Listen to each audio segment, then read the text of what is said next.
할렐루야. 성령께서 오늘도 말씀 가운데 감사의 놀라운 축복이 우리 심령 후에 넘쳐날 줄 믿습니다.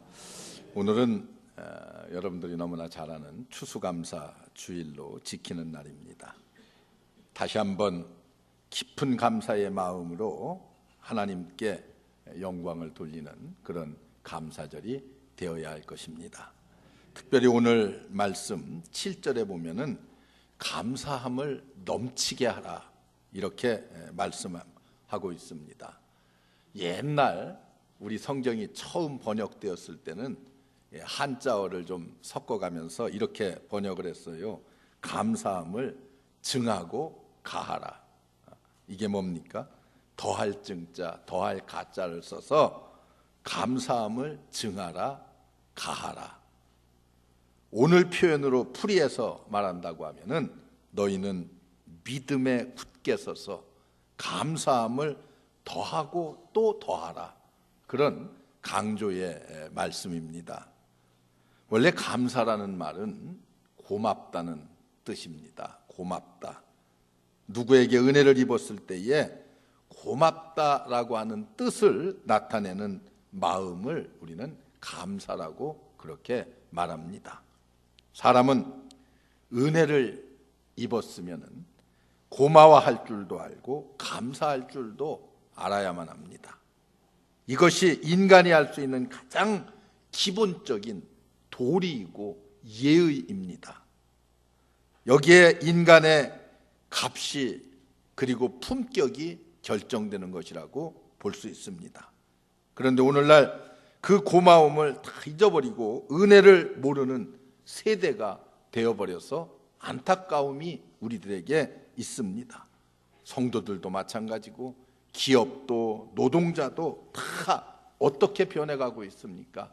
모두가 다 온통이 사회가 다 이기적인 사회로 변해가고 있는 것처럼 그렇게 여러분들의 눈에 보이지 않습니까? 그래서 안타까운 거 아니겠어요? 우리는 오늘 추수감사절을 맞이하면서 하나님의 은혜에 더욱 감사하고 또 감사하는 그런 이 감사절이 돼야 되고, 이 감사절로 끝나는 것이 아니라 우리 일평생의 삶이라고 하는 것은 늘 감사하며 사는 아름다운 생애들이 돼야 됩니다. 그러면 성경은 우리에게 어떻게 감사할 것인가, 여러 가지 감사의 여건들이 많이 있습니다만은, 첫째는 우리는 표현함으로 감사할 줄 알아야 됩니다. 여러분, 감사의 표현이라고 하는 것은 굉장히 중요해요. 우리 민족은 사실 어떻게 보면은 표현이 부족한 민족 가운데 하나입니다. 마음은 있는데 입으로 표현하지 못할 때가 많이 있어요. 쑥스러워하고. 그런데 표현이라고 하는 것이 중요합니다. 감사합니다. 찬송으로, 기도로 표현하고, 행동으로 표현하고, 물질로 표현하고, 이게 감사 아닙니까? 부부간에도 감사와 사랑을 표현할 수가 있어야 돼요. 수십 년 함께 살아도 입으로 표현하기가 어려워요. 저도 그렇고 여러분도 그렇고 다 표현한다고 하는 것이 그렇게 쑥스러울 수가 없어요.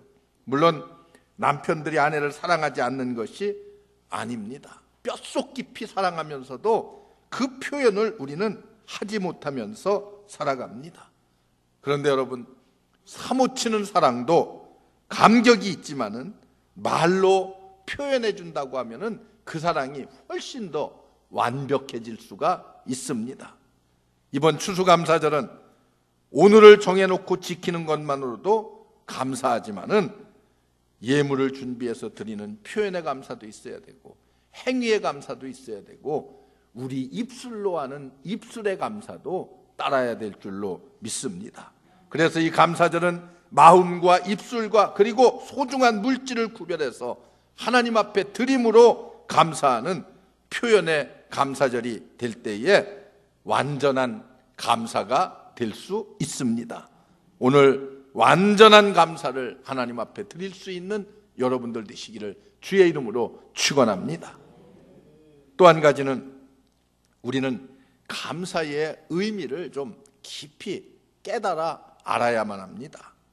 신앙생활에서 깨닫는다고 하는 것은 굉장히 중요합니다. 신앙의 능력은 깨달음으로부터 나오기 때문에 그렇습니다. 사람이 깨닫게 될 때요, 거기에서 힘이 나오고 자발적인 동기도 생겨나고 용기도 생기고 기쁨과 감사도 생겨나는 거 아니겠습니까? 복음서를 보면은요, 우리 예수님께서 10명의 나환자를 고쳐주시는 장면이 나오고 있습니다. 여러분, 그런데 그 말씀에 보면은 10명이 고침을 받았는데 단 한 명만 예수님께로 다시 돌아와서 감사의 인사를 드립니다. 그 한 사람이 누굽니까? 유대인들이 그렇게 무시하고 멸시하고 상종하기조차 꺼려하는 사마리아 사람, 이방인이었습니다. 9명 모두가 다 교만한 유대인이었어요. 여러분, 누가 문화인입니까? 누가 도리를 아는 사람이겠습니까? 누가 깨달음이 있는 사람이겠습니까? 예수님 이렇게 말씀합니다. 그 9은 어디를 갔느냐? 이렇게 반문하셔요.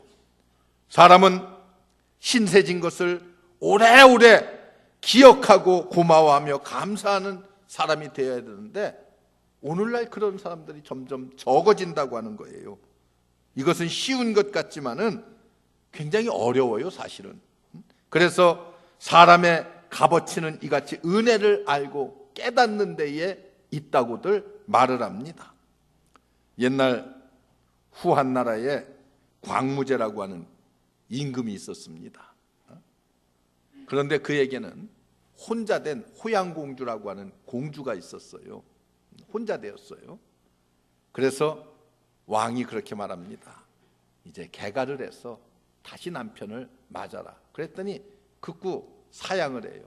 그런데 하루는 우리 대신 중에 아주 인격이 훌륭한 송응이라고 하는 어진 사람이 있는데 그 사람이 어떠냐 하고 물었어요.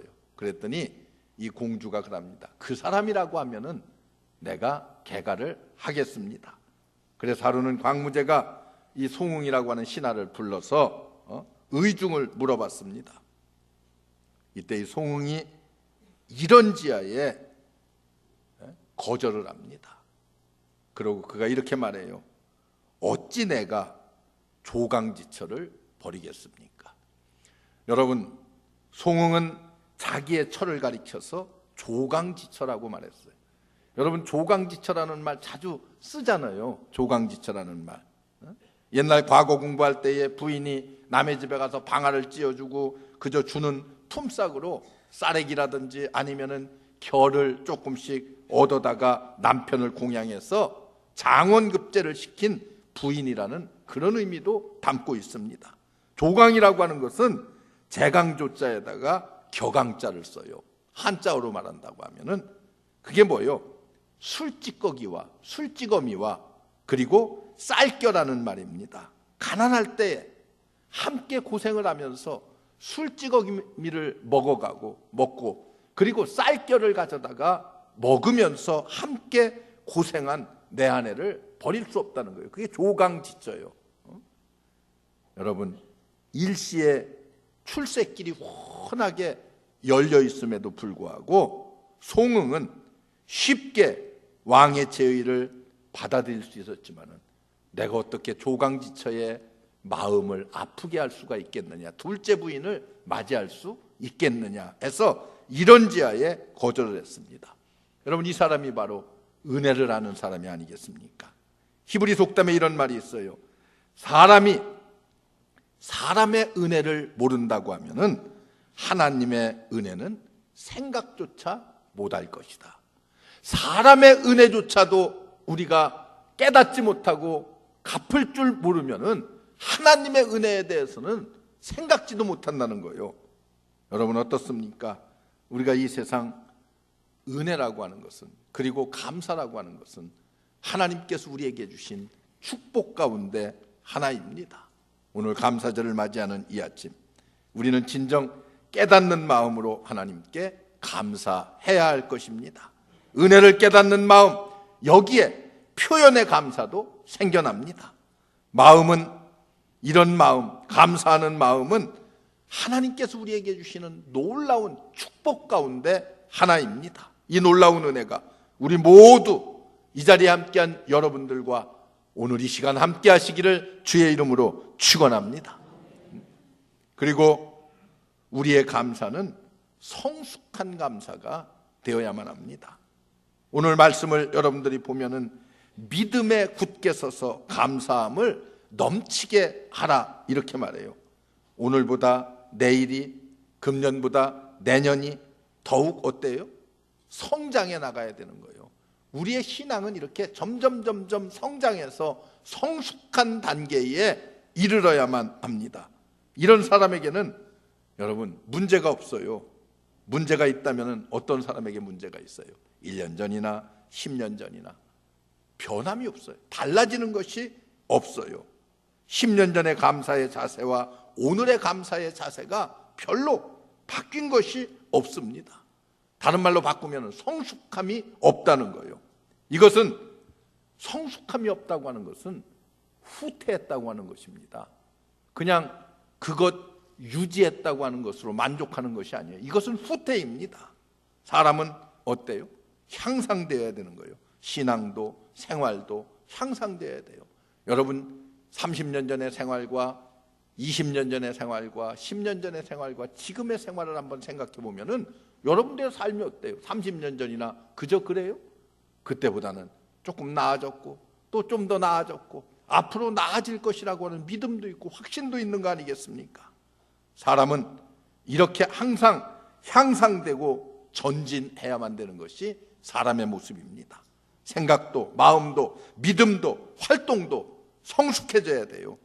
몸은 커가는데 여러분 우리의 생각이 어린아이와 같다고 하면 무언가 잘못된 거 아니겠습니까? 여러분 이렇게 향상하고 성숙하려는 그런 꿈도 있어야 되고 욕망도 우리에게 있어야 됩니다. 이때 하나님께서는 더 놀라운 우리의 앞길을 열어주실 뿐만이 아니라 우리의 가는 길을 하나님께서 친히 인도해 주시리라 믿습니다.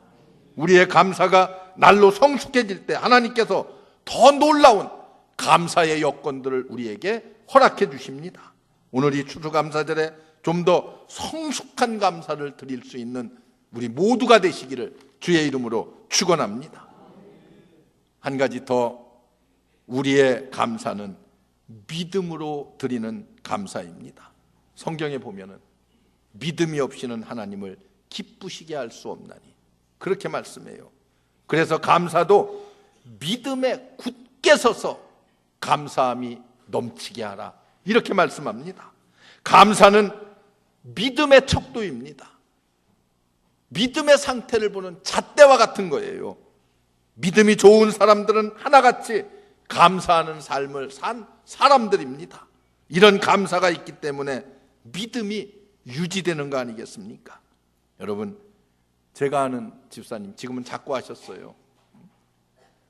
한 1, 2년을 암으로 투병하시다가 결국은 돌아가셔서 제가 장례를 치렀습니다마는 그는 암 수술하고 그리고 투병을 하면서 제가 이제 병원에도 신방을 가고 또 이제 집에 와서 이렇게 그 항암 치료를 할 때도 제가 신방을 가면은 참 제가 은혜를 받고 위로를 받고 와요. 항상 가면은 몸은 아파서 참 병색이 뚜렷한데도 항상 웃는 얼굴로 감사하는 모습으로 제게 대해줍니다.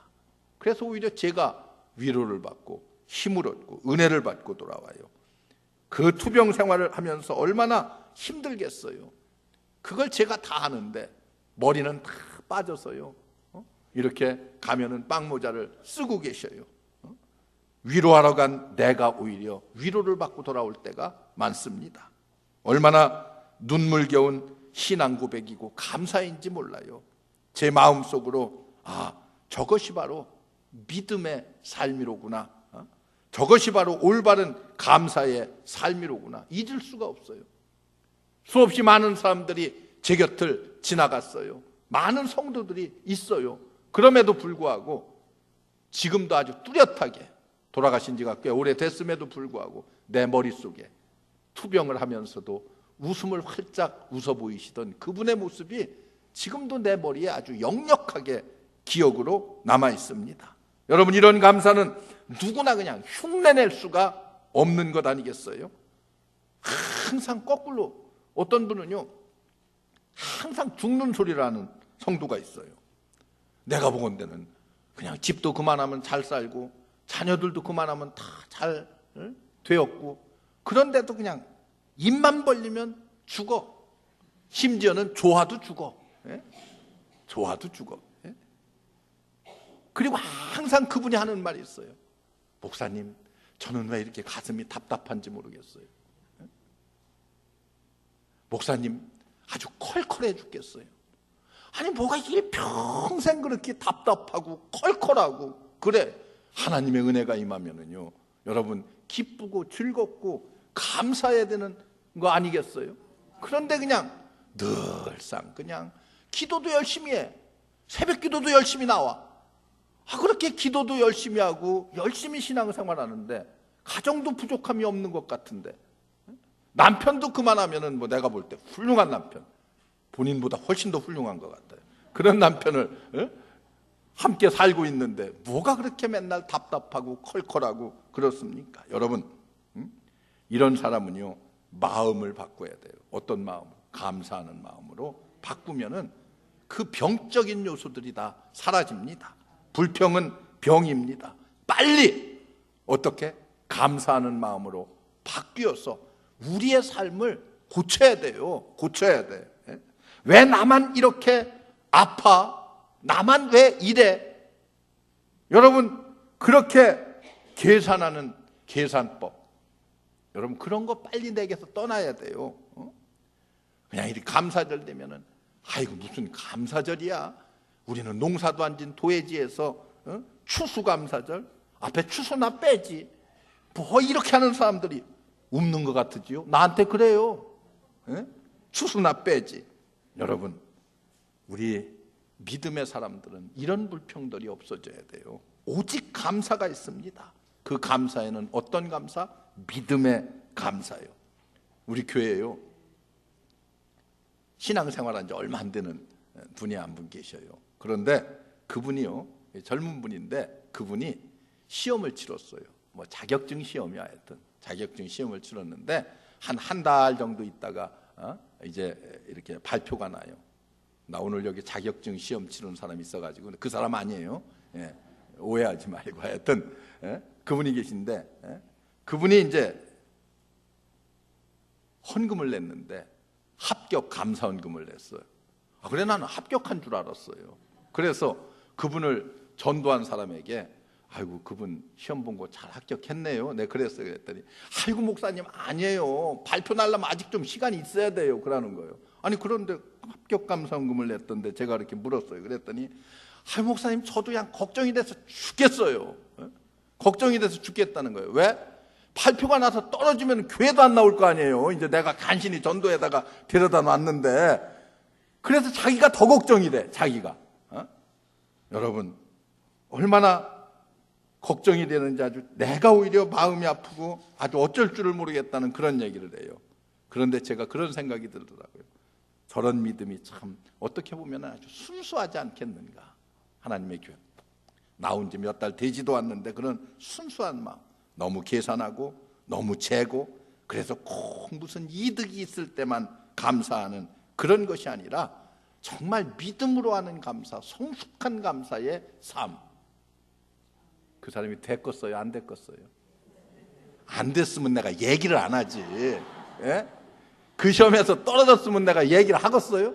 됐으니까 이렇게 당당하게 내가 얘기를 하잖아요. 여러분, 믿음으로 하는 감사, 여러분 가슴 속에 이런 감사의 마음이 있습니까? 오늘 우리는 추수감사주의를 지키고 있습니다. 하나님께 우리는 이런 믿음의 감사를 드려야 됩니다. 입술로 드리고 깨달음으로 하나님께 감사하고, 그리고 우리가 믿음으로 하나님 앞에 우리의 전폭을 감사주일로, 감사의 예배로 드릴 때에 우리의 감사는 한 단계 진일보할 줄로 믿습니다. 이것이 하나님께 대한 우리의 도리요 본분이고 하나님을 기쁘시게 하는 거예요. 이 도리를 우리가 다하게 될 때 하나님은 우리에게 더 큰 은혜, 더 놀라운 축복의 감사의 조건들로 채워주실 줄 믿습니다. 사랑하는 성도 여러분, 이와 같은 성숙한 감사를 하나님 앞에 드리는 축복된 감사절이 되시기를 주의 이름으로 축원합니다. 기도하겠습니다. 은혜로우신 하나님, 감사합니다. 우리를 주의 귀한 전으로 불러주시고 오늘 추수 감사주일로 하나님께 영광 돌리게 하시니 감사합니다. 우리의 감사가 이제 영원토록 주님을 만나는 그 순간까지 변함없이 드려질 수 있도록 주께서 친히 역사하여 주시옵소서. 우리 모든 성도들 일평생 감사하는 아름다운 생애들이 되게 하여 주시옵소서. 예수님의 이름으로 감사하며 기도하옵나이다. 아멘.